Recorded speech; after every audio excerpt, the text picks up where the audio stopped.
بسم اللہ الرحمن الرحیم۔ شروع اللہ کے نام سے جو بڑا مہربان اور نہایت رحم والا ہے۔ وہ شخص یا وہ اشخاص جو گالیاں دیتے ہیں یا جن کو گالیاں دی جاتی ہیں، ان کے لیے حضرت امام علی علیہ السلام ایک فرمان پیش کرتا ہوں۔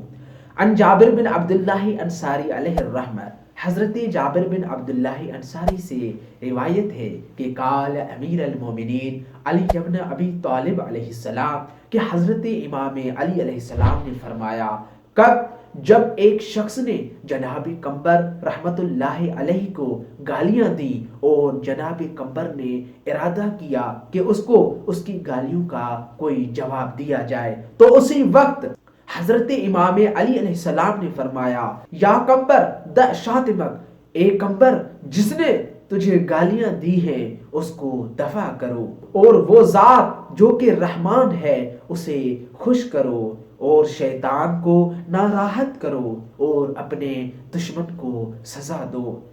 حضرت امام علی علیہ السلام نے اس کے بعد فرمایا کہ مجھے قسم ہے اس ذات کی کہ جس نے دانے کو شگافتہ کیا اور اس دانے سے ایک چھوٹا سا پودا نکالا،